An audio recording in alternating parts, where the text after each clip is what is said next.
That's better. Gotta get rid of that double chin. Hey guys, welcome back to Footsteps in the Past video. I had to get my hair done. What do you think? Put on my good outfit. I've noticed that there's a bunch of videos out there how to take brand new lumber from Lowe's and turn it into something that's old and crappy. So I wanted to show you something that's more useful than that. I want to take old and crappy lumber and turn it into something that's useful. So stay tuned and we'll get to that. Alright, to get started, the first thing you're going to need to do is subscribe to this video right now. Hit that red button. Then, get this old barn wood that I've had lying around the farm. I've actually tore it out of this very building, out of this very room. Used to be a cow stall. And we had done a huge thing, and I kept all the lumber, which I believe it to be white oak. We'll find out after we get it cleaned up. But you can see we got nails, cow poop, termite damage and rot. Overall, the board's fairly solid. So if you pick it up, it's lightweight, it falls apart in your hands. You're not going to want to do anything with it. So my first step is going to be, let's get all the nails out of it, because if this catches one of our blades, it's going to cost us a bunch of money in a chip blade. So, all right, make sure you got a good stout workbench you're working off of. And I get myself some bullnose pliers here. These are 12-inch pair, channel lock brand, great. I'll show you.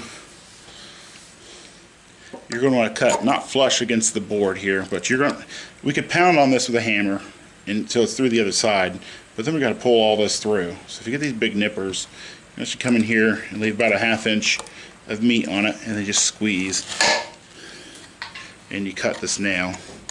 Now we'll pound on this with a hammer. Hit that straight, and go ahead and give it a whack. Now you can clearly see we got the other end of the nail here. You can use the nippers, or you can flip your hand around, hammer around, and use the claw. Got our nail out. Alright, once you think you have all the nails out, right here, so I think I have all the nails out. I actually like to take a metal detector. You can use one of those TSA wand things. Beep, beep, beep. And see if there's any more nails in it. I've actually thought I got all the nails out of something and found out that it had been shot with a birdshot and a shotgun. So there's about 5 or 6 BBs in there at least, maybe more. And I had to pull all of those out, otherwise those would have hit my planer blades and destroyed it. So, run a metal detector over it. Actual metal detector. My daughter was playing with this yesterday, see if we can't get it turned on. Here we go. So make sure it's set on something that doesn't have nails in it. If this were to have nails in it, your metal detector would tell you, then you drive yourself crazy looking for something with nails in it.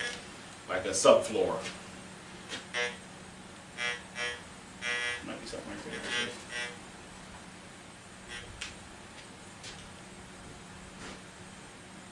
Okay. No nails. Alright, no nails. We need to get rid of all this loose stuff. Dust and mud and pig crap and everything else. So first thing you want to do is brush it off. So just literally get what you can.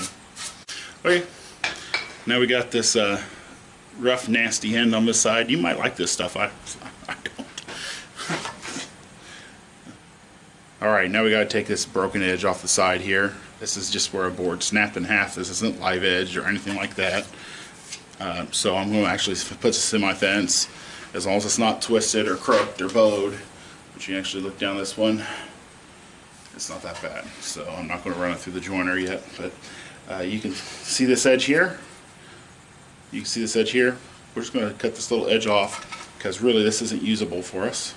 This section of wood here is, over here isn't. So I'm going to go ahead and start processing this into a piece that's usable. So right there. Alright, so set your fence up, slide this dude over to where we're going to hit what you want to remove, set your depth, good. Now we're ready to cut. Alright, now you can see why I wanted to take all this off. It's uneven and yuckified.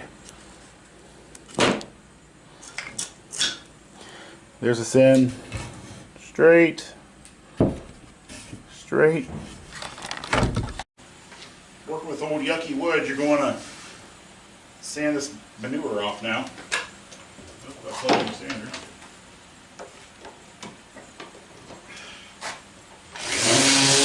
Alright, so now we got the manure and the mud and the yucky stuff all sanded off of it, because the next step, I'm going to run this through a planer. And we'll run through a planer, and the planer has really expensive blades. So we wanted to get all that off to keep that from dulling down. Another thing you might want to do, is I'm going to go ahead and do this now, is we'll cut this right here, because this is an unusable piece. And I might go ahead and make this side square. Maybe cut it in right in here. You can see these little dots. That's from a powder post beetles. And it's actually really pretty when it's done. It's most likely dead. This has been in the barn in here drying for a long time. So let's go ahead and get this cut up on the edges.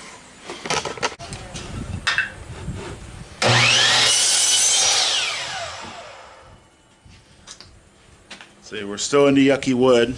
There's the end grain on both sides. Snaps in half real easy. So let's take it to where we got something good. Alright. So we're starting to look a little better. Those powder post beetles actually did a nice little number on this board. Let's see if I can. Still there.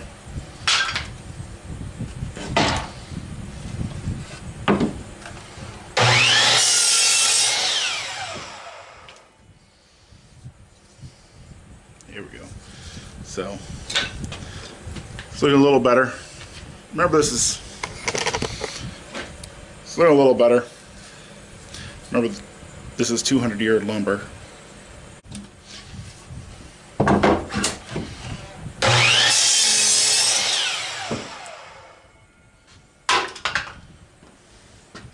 Yeah, and just so you know, I have a wood scrap pile there. I'm not just throwing it on the floor.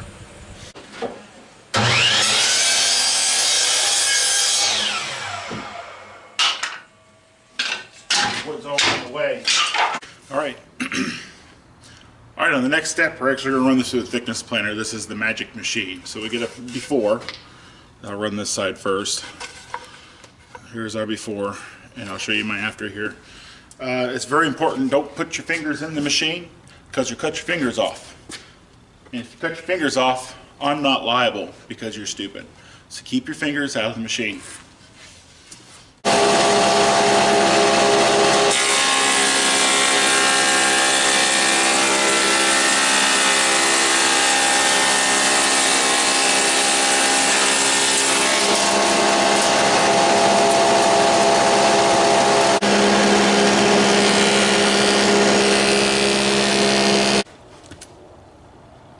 What's this right here, you might ask? Well, that's 1,000 rolling pins waiting for us to do our engraving on them. We make these here at footstepsinthepast.com. Great gift for your husbands that watch this show, for your wives. I'll put the link in the description. Alright, well, here's the after. It's the same board.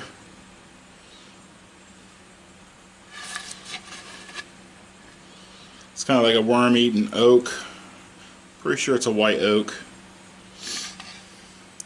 If anybody of those people watching this video that are professionals watching how-to videos on how to do something that they already know how to do because they have all kinds of free time, and they want to chime in here and tell me if they think that I'm wrong with this being white oak.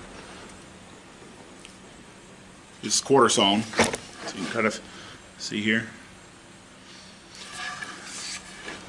Let them chime in and tell me if it's if they think it's white oak or not. I don't know who has that kind of time on their hands, but I get those comments all the time about how stupid we are.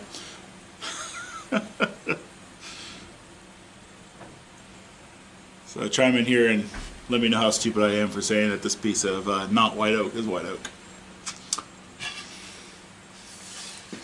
Now I'm going to run maybe 150 board feet. My wife and I were at the store, and she wanted to get some chintzy porch garden bed holder things to grow flowers in. So I said we'll make some out of our old barn here. I've got a whole pile of wood.